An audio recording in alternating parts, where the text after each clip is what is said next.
Gen Z sekarang dia tak nampak tau benda tu. Dia cuma nampak list kena settle hari tersebut je. Dia boleh pergi ke kedai gunting rambut dulu, sekejap baru basuh kereta. Kita punya style setengah jam settle 2 kerja. Dengan style dia tadi, dia boleh pergi sampai 2 jam. Sebab gunting rambut dah sejam, lepas tu baru dia pergi basuh kereta. Bila dia masuk office, kita tanya, buat apa tadi? Basuh kereta, gunting rambut. Takkan sampai 2 jam. Kita boleh buat benda tu setengah jam je. Sebab cara kita menyusun mana dulu mana kemudian tidak ada dalam list Gen Z. Mahukas maulah.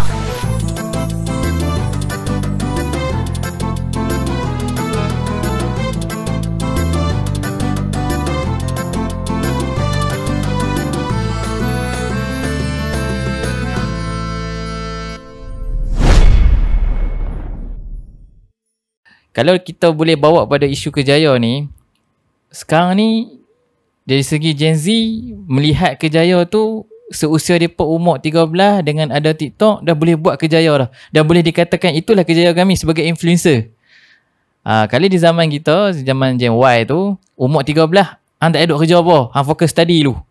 Kalau orang tak kemampuan mungkin pagi tu dia pergi sekolah, petang tu dia ambil upah kek kelapa ke, dia jaga dia pergi kek kelapa sawit ke, ataupun kerja-kerja lain lah. Tapi kalau Gen Z, bagi mereka kejaya ni adalah satu benda yang pada umur berapa pun dah boleh dikirakan sebagai mereka dah berkejaya.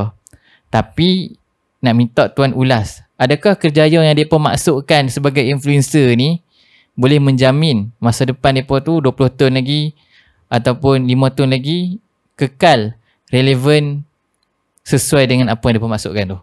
Okey. Kita pergi pula kerjaya pula kan. Perkara yang kedua lah kan. Tadi study. Sekarang kita masuk career. Macam mana kerjaya Gen Z yang of course dia affected lah. Dia membawa daripada isu study tadi. Okey, sekarang kita tengok dulu reality Gen Z ni macam mana. Okey. Pertama, Gen Z ni dia mahu kerja yang fleksibel.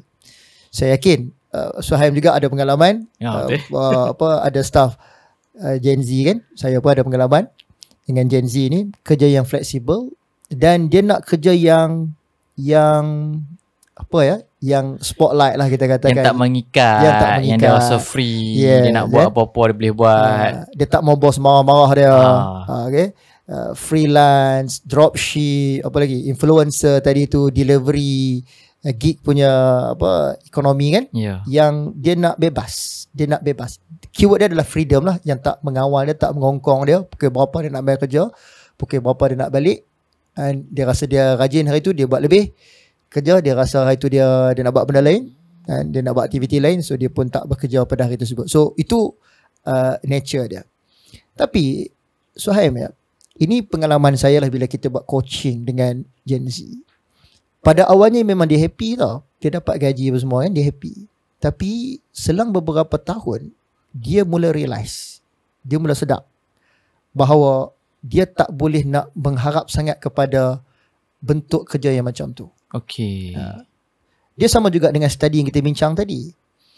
Dia tak mau study sekarang ni, dia rasa tak payahlah. Yang penting, itulah dia sebab alternatif dia tak mau study adalah kerjaya.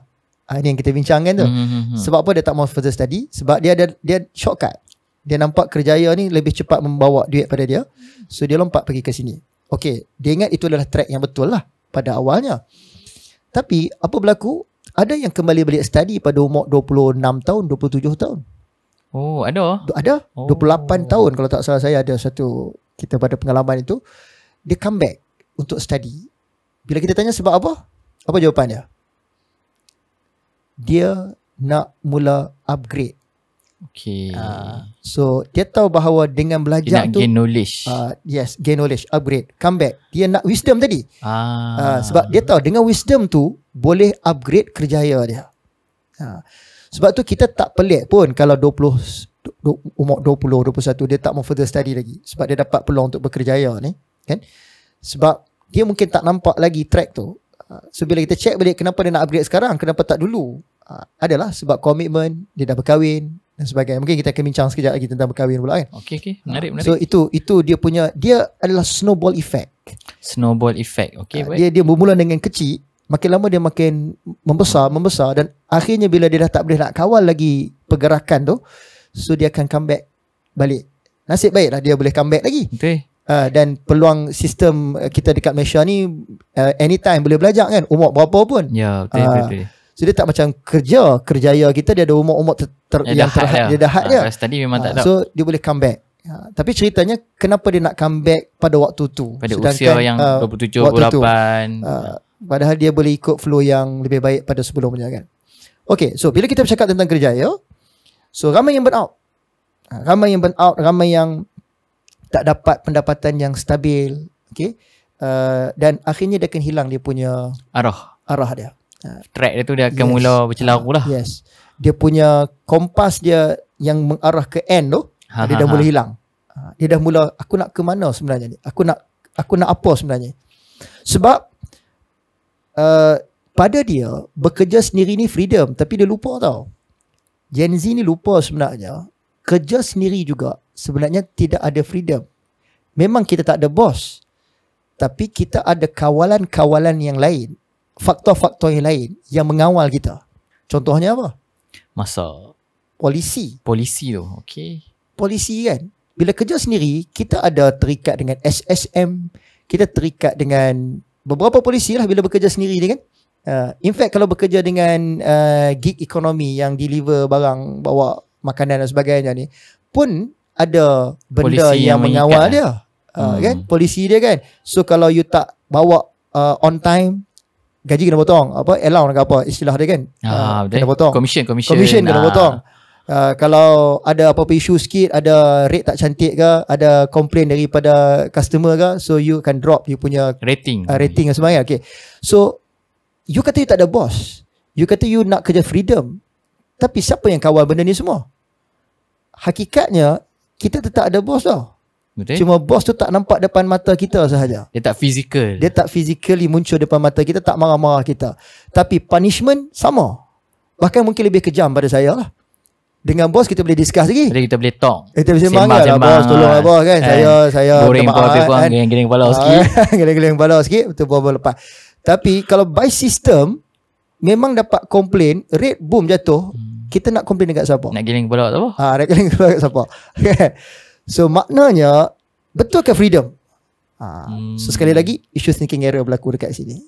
Betulkah kita freedom bila bekerja sendiri? Saya ada syarikat sendiri, uruskan. Dulu pun saya bekerja dengan orang juga.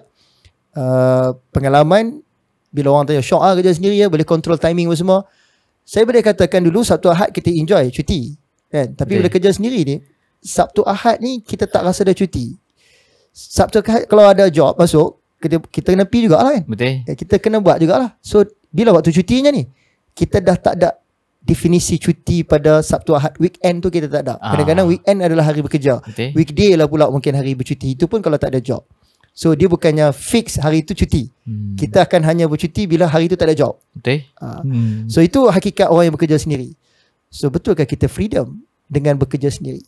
Suka juga kalau saya nak kongsikan lah dengan tuan. Hakikat sebenarnya bekerja sendiri ni dia tak seindah macam mana yang selalu influencer cerita ataupun Gen Z bayangkan.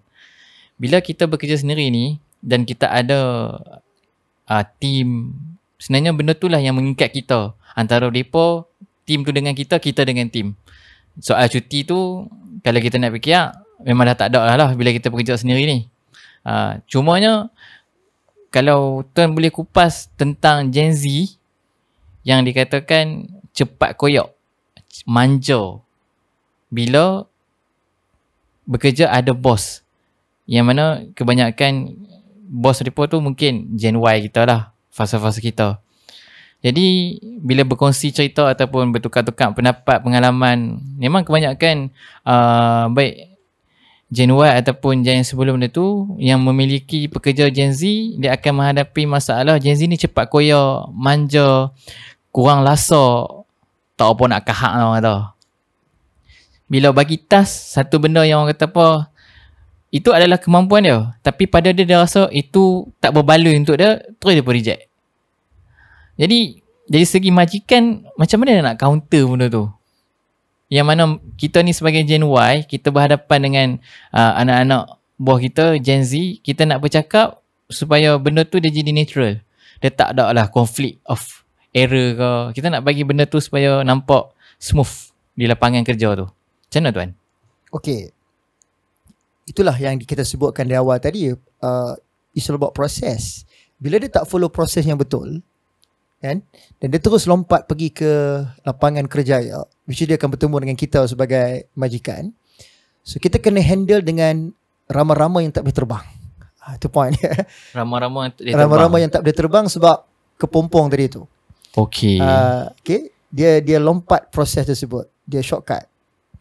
Menyebabkan kita kena handle manpower kita yang tak cukup kemahiran yang penting bila nak menguruskan satu-satu syarikat ni. Salah satunya adalah menguruskan emosi lah. Sebab tu dia jadi koyak kekahak tu. Sebab isunya adalah tentang mengurus emosi mereka tu. Dia nak satu benda, dia mengharapkan, ini dia panggil thinking error tu, dia panggil sebagai fast freedom. Dia mengharapkan semuanya tenang, semuanya okey. Tapi bila dia datang ke reality, benda tu tak seperti mana yang dia Nampak sangkakan. dah gambarkan. Dah gambarkan. Okay? So pada dia rasa semuanya boleh dia kawal.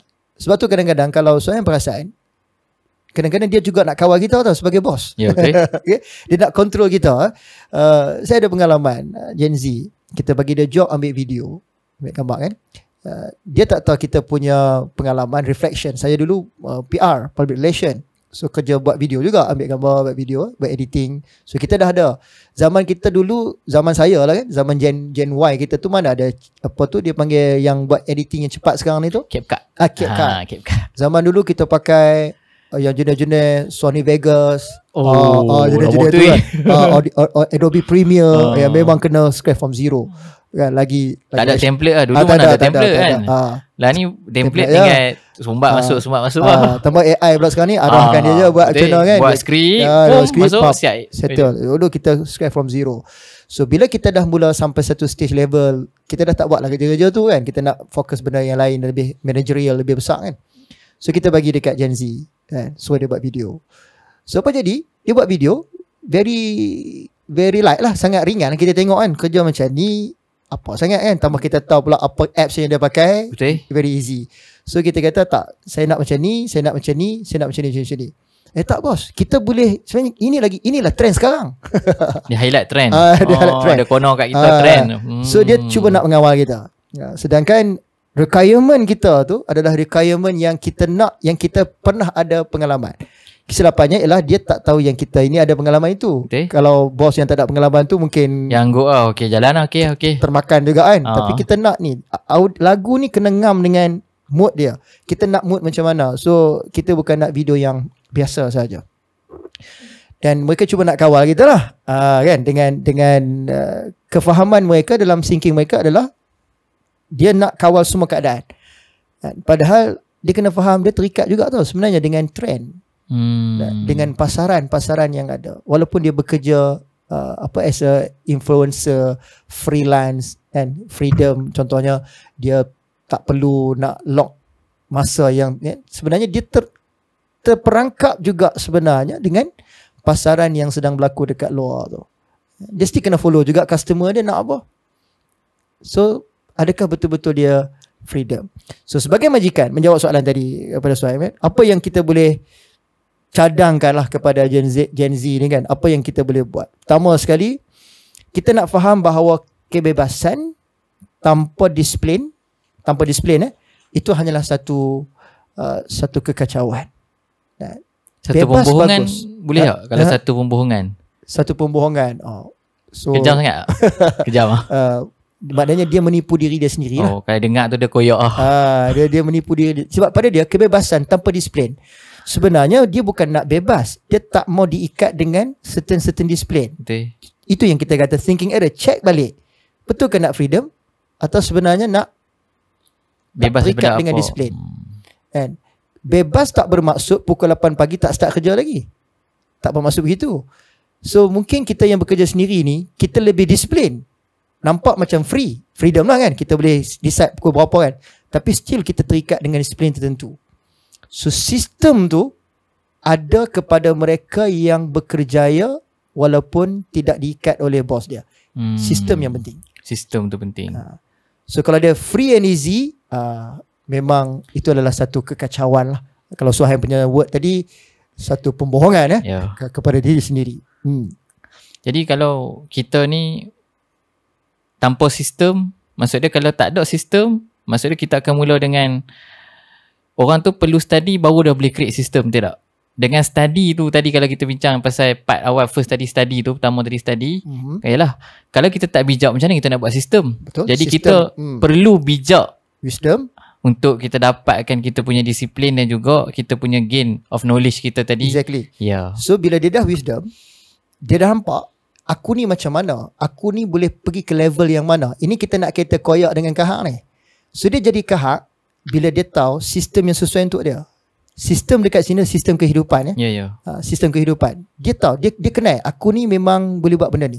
So nak kenal benda tu, proses waktu di sekolah universiti tu berlakunya wisdom dekat situ. Bila dia attend dia jadi jawatankuasa program, pengalaman dia. Itu dia akan reflect kat situ kan. Okay, aku tahu aku boleh jadi SU, aku boleh tulis dengan cepat, aku boleh. So dia akan reflect dekat situ. So ada pun CGPA berapa tu penting juga sebenarnya, tapi sekali lagi dia tidak menjamin kerja dan berapa gaji nak dapat. Betul. Dan realitinya bila kita buat interview, Suhaim, itulah kata saya 4 flat. So dia ingat dengan 4 flat tu gaji dia kena 4 juga lah kot. Contohnya macam tu lah kan. So kena 4 angka dan mungkin mula dengan 4. Fresh graduate berapa sangat gaji kan, untuk minimum gaji kan. Walaupun dia 4 flat, itu bukan indikator kami dalam interview. Indikator kita lain. Dalam melihat sejauh mana dia boleh bekerja dengan 4 flat dah tu. Yes. Sebab kalau setengah-setengah pengalaman main interview, memang dia bawa main kita 4 flat, ada CJ, tapi bila kita test bekerja di lapangan, dia tak akan boleh capai seiring dengan 4 flat dah. Yes. Itu yang jadi masalah tu. Betul. Sebab dia tak menemui sistem tu. So bekerja sendiri bagus tak? Bagus.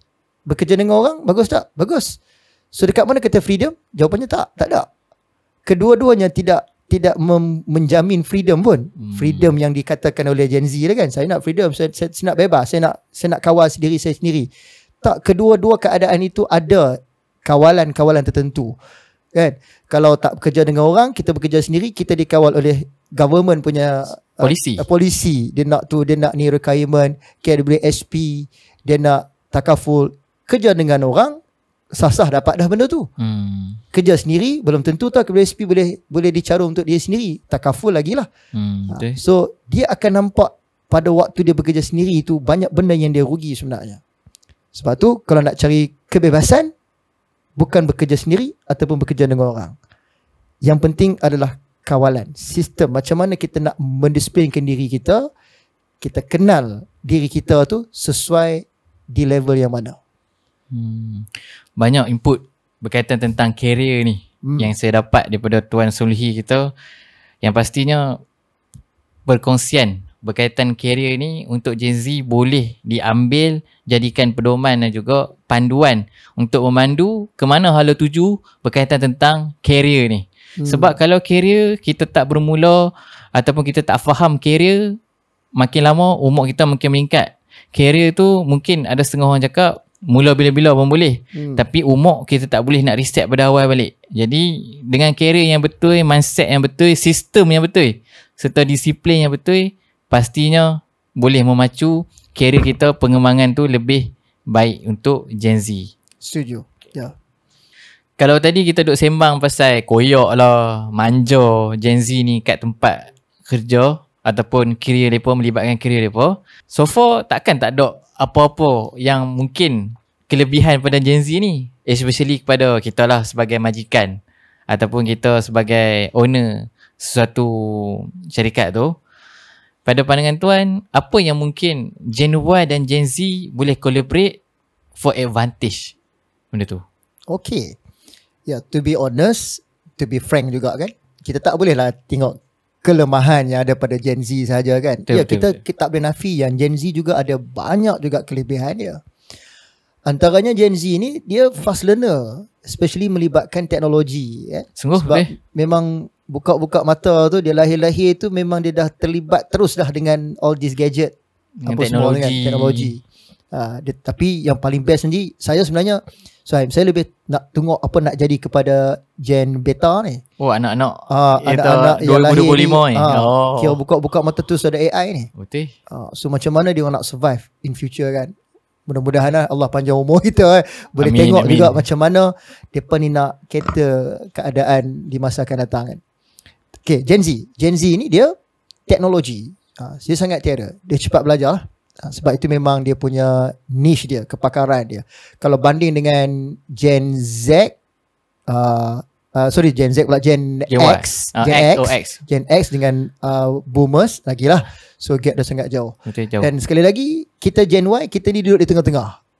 So kita nak kata terlalu Gen X pun tak sangat. Nak kata expert sangat macam Gen Z pun tak juga. Tapi kita learn. Kita boleh belajar benda tu dengan cepat. So itu kelebihan yang ada pada Gen Z. Alangkah baiknya kalau kelebihan tersebut mereka boleh padukan dengan sistem akhlak, meraihkan, membuka ruang untuk lebih belajar dengan Gen Y contohnya, ataupun Gen Z boleh juga membuka ruang untuk dia learn. Macam kita bincang tadi kan tentang sistem. So dia boleh kerja sendiri tapi dia kena mahir juga tentang sistem mengawal diri tu. Macam mana nak self control diri dia, disiplin sebab. Okay, mana nak dapat sistem tersebut? Dia boleh create sendiri atau dia boleh jumpa Gen Y, jadikan Gen Y ni sebagai mentor dia untuk dia dapatkan template tersebut dan ubah sesuai lah. Coaching dan ubah sesuai. So benda tu kalau dapat dipadukan dengan Gen Z sekarang ni, boom. Dan saya yakin dalam industri ramai orang nak. Kita lah Gen Y, kita nak yang Gen Z ni yang ada skill yang memang dah memang kepakaran dia dah bab teknologi ni, plus kita nak satu lagi iaitu mereka juga ready untuk learn benda yang baru. Jadi sedikit kupasan kita untuk di bahagian part career ni, mungkin ada sedikit pesanan daripada pihak tuan khas kepada Gen Z untuk teruskan dari segi fantastic value yang information technology yang mereka boleh adapt dengan cepat tu untuk sama-sama boleh praktik dengan Gen Y kita ni. Pertama, bukan soal bekerja sendiri atau bekerja dengan orang. Tak penting. Pada saya itu tak penting. Kerja dengan orang pun bagus, bekerja sendiri pun bagus. Kalau nak bekerja sendiri, kekuatan yang perlu ada pada Gen Z adalah menyusun sistem kehidupan self-controlling tu sendiri. So, kalau saya jumpa saya lah, saya akan tanya balik, okay nak kerja sendiri, okay. So, dah ready ke? Apa yang you akan buat sepanjang hari tu? Bangun pagi pukul apa? Bila you nak start? Nak study ke? Ataupun nak buat R&D sikit kalau nak kerja sendiri kan? Bila mula start bekerja? Pukul berapa nak stop? Pukul berapa nak... So, kita nak tengok jadual hari, sehari tu. Seharian tu. Kemudian kita tengok pula seminggu tu, dia boleh sustain tak buat benda tu semua. So kalau semua tu berada pada paras yang cantik kan, so why not pergilah kerja sendiri. Nak jadi influencer ke, tak jadi isu, tak ada masalah. Kerjaya itu memang kerjaya yang menjamin pendapatan. Betul. Kan pada hari ini. Cuma dia jadi tak sustain, dia tak boleh kekal lama apabila sistem kawalan diri tadi tu tak kuat. Itu punca yang sebenarnya. Bukan soal kerjaya tu bagus ke tak. Sama juga orang yang bekerja dengan orang. Kan Gen Z yang bekerja dengan orang. Kalau dia tak boleh nak learn, dia tak boleh nak ready untuk learn something dia yang baru. Dia nak follow boss dia ataupun requirement daripada boss dia. So sama juga. So dia nak pergi kerja sendiri. Dia nak buat kepala dia sendirilah kita katakan. Buat kepala dia sendiri. So kalau dia tak ada sistem kawalan diri yang bagus, so dia akan bermasalah juga. So come back to square. So sama sahaja dalam dua keadaan itu, bekerja sendiri ataupun bekerja dengan orang. Yang penting ready ataupun tidak diri tu untuk berdepan dengan dua keadaan ini. Ready to learn. Ready to learn. Ready to learn. Okay. Baik, mana-mana gens pula bila kalau dah study, kita dah bertembung dengan career, jadi kita akan mulalah nak kumpul aset ataupun lebih nak ke arah finance kan. Jadi betul ataupun tak ni, sebenarnya soal bila kita merujuk pada aset ataupun finance ni, dia mesti tak boleh lari dengan gaji lah. adakah Gen Z melihat kepada faktor Gen Z tu sendiri buatkan kadang-kadang mereka rasa macam aku kena demand gaji lah. Berbanding kalau kita dulu Gen Y, gaji tu nombor 2, kerja dulu. Sebab mungkin kita melihat beberapa faktor yang mungkin itu perlukan dahulu kerja tu. Sebab kalau tak ada kerja macam mana nak ada gaji. Tapi melihat pada Gen Z yang sekarang ni, dia melihat gaji dahulu baru fikir kerja. Sebab tak kata, kadang dalam iklan pun, contoh dia sebagai social content creator, gaji dia saja 4,000 dah. Tapi kalau pada kita Gen Y kita tengok, takatlah depan handphone pun gaji 4,000. Rasa macam benda tu di zaman kita mungkin agak kurang realistik. Jadi pada pandangan tuan, melihat demand gaji ni sebagai salah satu, adakah benda tu berisiko ke depan untuk career Gen Z ni terus berjalan dengan lancar ataupun dia akan berhenti pada beberapa point? Sila kupaskan. Okay, kalau kita tengok berlaku demand dalam gaji kan, yang Gen Z selalu buat ni, kita pun demand juga, Gen Y pun demand juga kan. Kita pun demand juga kadang. Gen X pun demand kan, bila level-level dah pensyarah-pensyarah kan, pun dia akan minta sesuatu level. Tapi ada satu benda sebelum kita cerita pasal Gen Z, saya pernah borak lah dengan sekumpulan pensyarah universiti yang dia orang ni baru maknanya dah pencen. Dah habis lah, dah habis dah maknanya dah pencen. Okay. Tapi masih lagi sambung untuk mengajar di beberapa buah universiti ya, secara kontrak. Jadi saya tanya lah kan, nak cari apa lagi kan? Apa lagi yang diorang cari? Nak cari duit lagi ke? Sebab anak-anak dah bekerja kan, tinggal husband and wife kan? Dan jawapan tu menarik. Jawapan tu membuatkan sertifikat balik. Bila dia jawab, sebenarnya kami ni bukan nak gaji sangat lah, duit dah banyak kan, dah kumpul daripada muda lagi bekerja kan. So kami ni sebenarnya tak mau rasa orang tua yang bodoh. Itu jawapan orang dia. Tua yang bodoh. Tak mau rasa orang tua, tak mau rasa jadi orang tua yang bodoh. So bila dia terus bekerja, menyampaikan jadi pensyarah, dia akan rasa dia tengah deliver something, dia masih lagi bermanfaat. Faham. Nampak? Dia masih lagi ada sesuatu yang boleh dia deliver. So gaji tu dia dah tak jadi isu. Tu bukan isu pokok dah tu lah. Bukan isu pokok lah. Okay. Apa point kaitan dengan kita nak cerita pasal yang ketiga ni, pasal asset A kan? Tadi kita cerita pasal study, kita pergi pasal career, kerana kita pergi pada A ni, asset. So of course bila sebut asset, dia tak boleh lari daripada finance. Sebab finance ni, kewangan adalah sistem yang menciptakan aset, bermula daripada income masuk kan, kawalan nak beli apa, kemudian macam mana nak takaful, nak jaga dia, insure dia semua, nak protect dia sampailah dia clean lah kan, zakat, cukai. So Gen Z, di mana kedudukan mereka di sini? Kalau Suhaib pernah dengar satu gaya hidup Gen Z kan, YOLO, pernah dengar YOLO? YOLO box. Kalau kami ni teknikal YOLO box yang kita nak. YOLO box kita nak buat live. Pakai YOLO. YOLO adalah you only live once. You only live once. Okay. Maknanya hidup sekali je lah. Dia boleh baca dengan live, dia boleh juga dengan live lah. Living one pun boleh juga. So hidup sekali.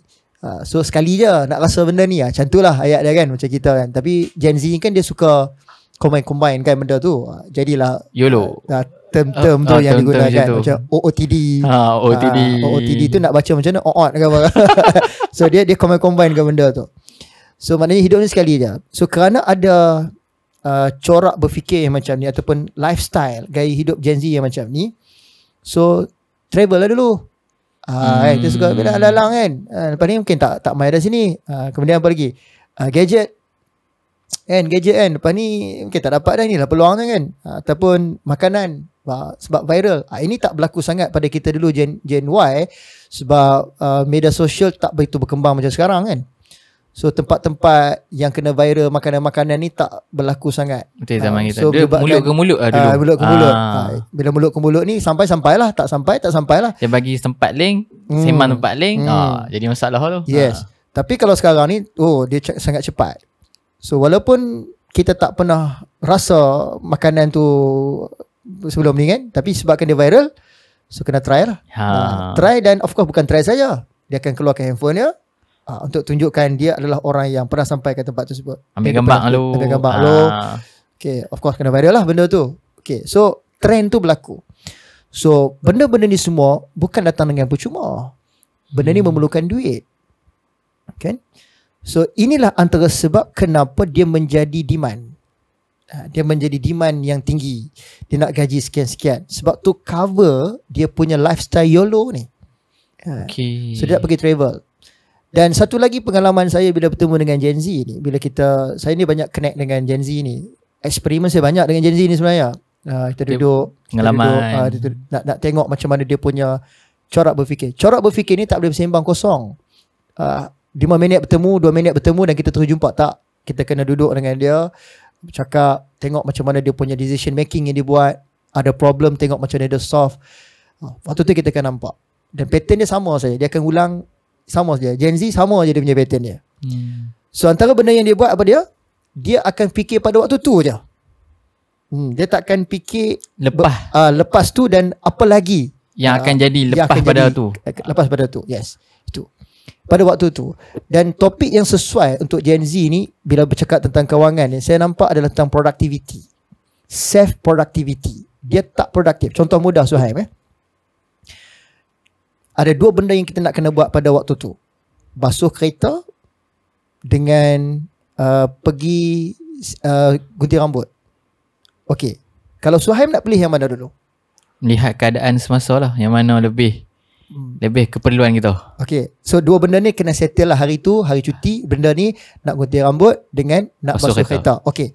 So waktu nak buat 2 benda ni, nak pi yang mana dulu? Gunting rambut dulu ke basuh kereta? Ke basuh kereta dulu ke gunting rambut? Which one? Basuh kereta. Basuh kereta. Kemudian? Baru kita singgah gunting rambut. Okay. Kita basuh kereta, kita tinggal kereta kat situ kan? Betul. Kemudian kita, sementara kereta tu dibasuh oleh orang lain, kita akan pergi kedai gunting rambut untuk gunting rambut. Okay, itu dia panggil produktif. Sebab 2 benda bergerak serentak, betul? Betul. Tapi percaya tak kalau saya katakan, Gen Z sekarang dia tak nampak tau benda tu. Dia cuma nampak list kena settle hari tersebut je. Okay. So dia boleh pergi ke kedai gunting rambut dulu, sekejap baru basuh kereta. Kita punya style, setengah jam settle 2 kerja.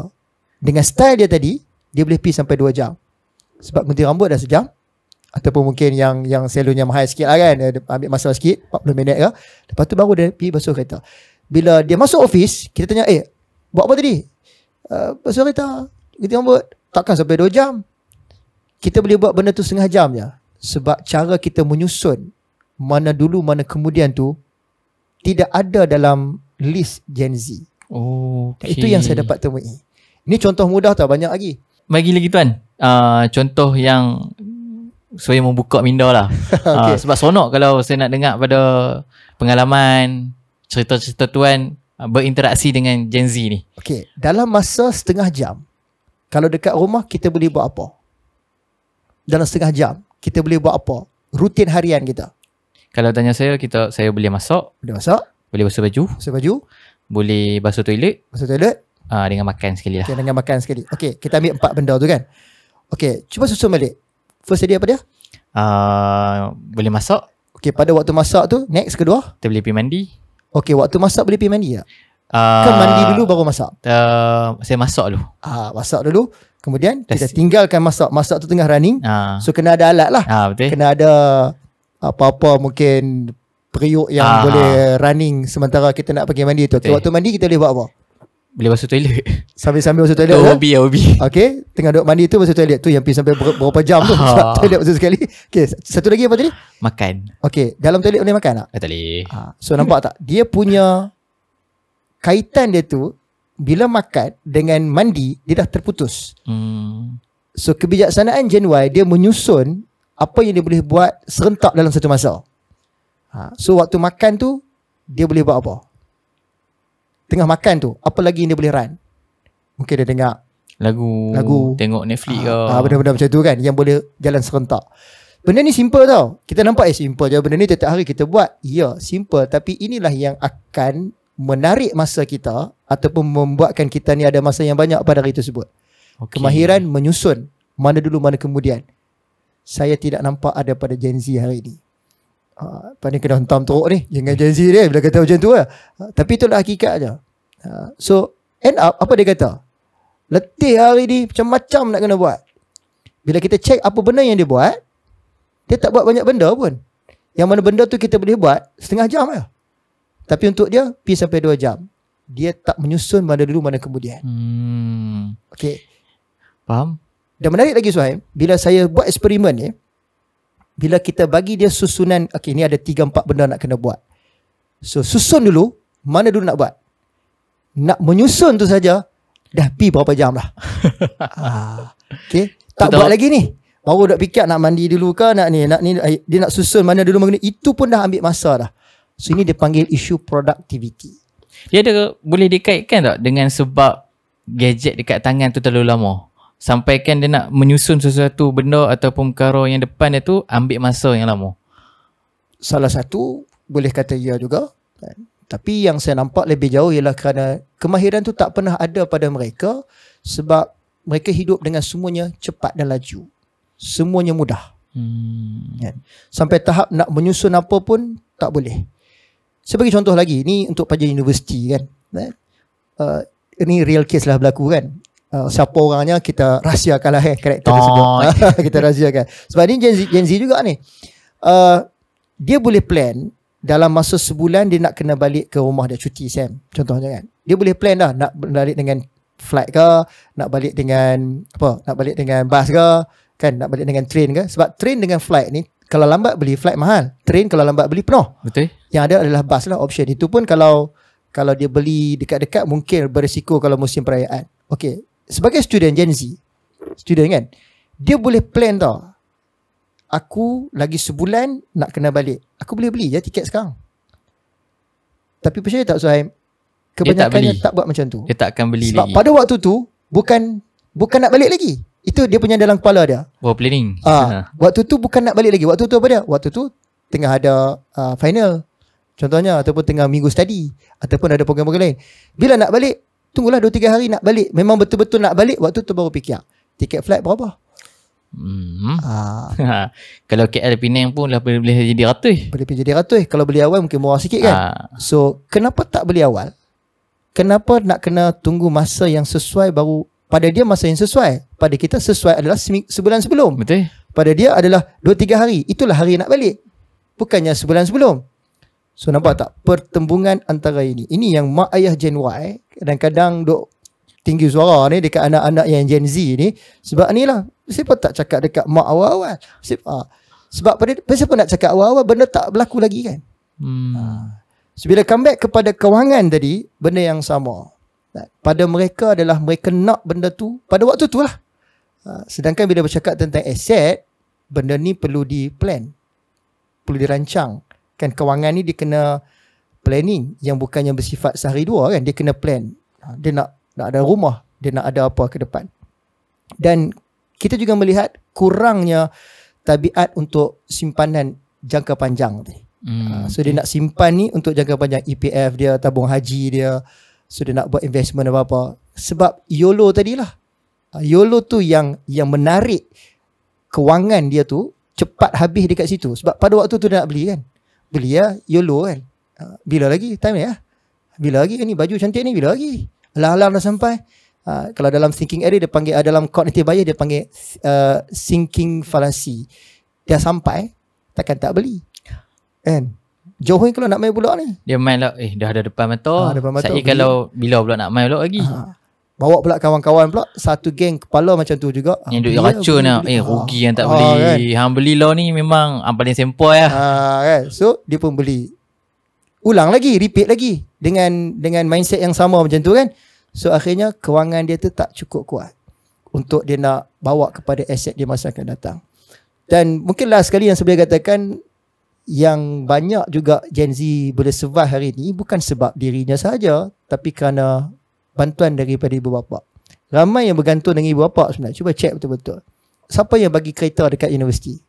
Mak ayah. Mak ayah. Dan zaman kita, saya yakin zaman Suhaim dengan zaman saya, paling best pun motor dapat. Dapat motor tu kira nak bawa kereta tu kita rasa macam bukan zaman kaya kita lah. lagi. Bukan zaman kita sedap diri lah bukan zaman tu kan. Dan kalau bawa kereta ni hang nak orang kaya. Padahal kereta biasa je, tapi bawa kereta tu kira dahsyat lah. Betul. Kan zaman sekarang kereta tu biasa. normal lah kereta kan. Normal Kereta. Dan bila bawa kereta, siapa nak bagi duit minyak, cover insurans kereta tersebut? Kalau kereta tu beli cash, siapa yang beli cash? Kalau kereta tu banyak bulan-bulan, siapa yang bulan-bulan buat banyak bulan-bulan? So banyak bantuan daripada parent, ibu bapa sebenarnya. So benda tu jadi tak realistik di masa depan untuk dia katakan saya yang uruskan ekonomi saya. And saya bekerja sambil belajar. Dia gunakan ayat tu kan. Boleh pakai kereta, saya bekerja. Kerja apa yang dia buat? Kerja apa yang dia buat waktu belajar? Percayalah, dia tidak boleh bawa dua benda dalam serentak dan semasa. Dia akan stres. Betul. Melainkan ada bantuan. Ada bantuan. Dia tu bantuan mak ayah. Mak ayah dia. Kadang-kadang ada faktor bagi kewangan ni ataupun aset ni, Gen Z ni melihat freelance tu mampu boleh bagi mereka aset yang lebih awal.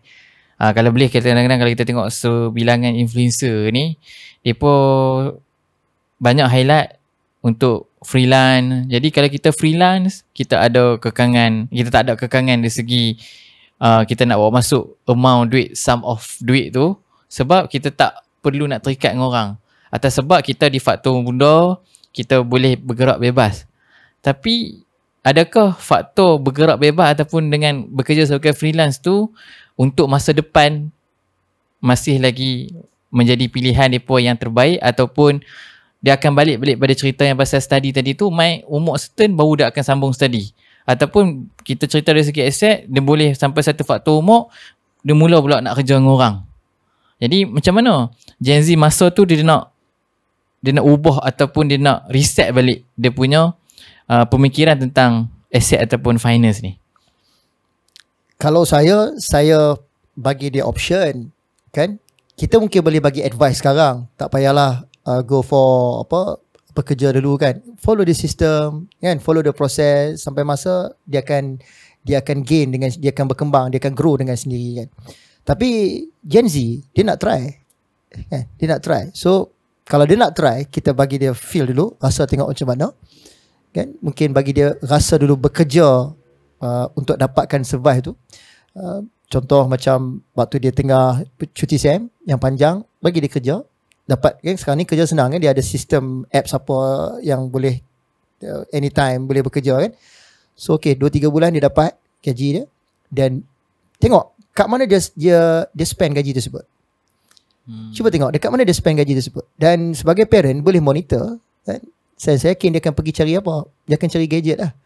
Dia akan cari apa benda yang dia nak. So kat situ kita boleh nampak gaji pada waktu tu untuk settle barang yang dia nak beli pada waktu tu. Okay. Pada waktu tu sahaja. Ada buat saving tak? Tak ada. Dia tak buat saving. Dia akan kata apa? Nanti balik SEM cuti kerja lagi. So proses macam tu. Pada kerja teruk juga tu. Dia nak pergi travel kan, nak bawa motor ke bawa kereta. So kerja yang teruk dengan gaji yang sangat minimum, sebab yalah cuti SEM kan, dia 3 bulan ni gaji tak besar mana. Kemudian dia nak beli untuk certain tu. Dia target dia dengan itu, dia nak beli apa pada waktu tu sahaja. Dan itulah corak fikiran yang ada pada mereka. Dan tak mustahil lepas dia dah habis belajar nanti dia akan buat benda yang sama. Dia akan repeat dengan behavior yang sama. So cukup bahaya bila dia tidak ada elemen saving. Soal berapa saving tu tak penting sangat tau, tapi ada tak dalam mindset dia nak saving sikit. Jadi dia akan terus try and error untuk dia akan ulang benda yang sama. Untuk benda yang sama. Sebab mindset yang takut ketinggalan. Kalau tadi saya sebut YOLO kan, dia ada satu lagi yang sekarang orang cakap tentang FOMO kan. Fear of MO tu apa? Fear of missing out. Missing out. Dia takut kehilangan. Kehilangan apa? Orang lain dah ada, aku tak ada lagi.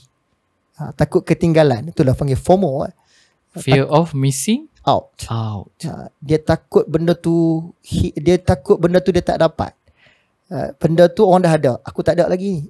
Dia bukan saja barang tu Suhaim. Kadang-kadang dia pergi kepada orang juga. orang lain dah ada ni, boyfriend, girlfriend ni, calon-calon ni, aku tak ada lagi ni. Itu FOMO. Oh, tu dia boleh pergi. Dia boleh pergi sampai situ. Dia pergi sampai situ.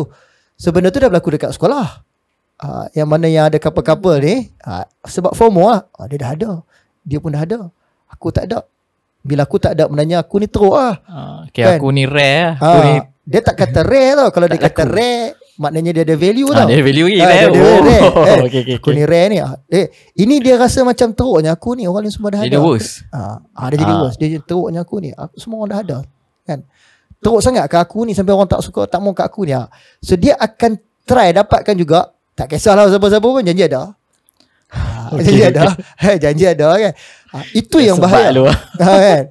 Itu yang bahaya bila dia ada FOMO punya mindset ni. Dia takut ketinggalan. Kalau barang trend lah. Orang dah pergi dah kedai tu, aku tak pergi lagi. Makan aku dah rasa dah makanan aku dah rasa tu. Biar aku awal tak apa. Daripada aku jadi yang hujung. Okay, ini yang sedang berlaku pada Gen Z. Kisah dia bukan kisah kepada nak try sangat. Kisah dia adalah takut ketinggalan. Fear of missing out. Mahukas maulah.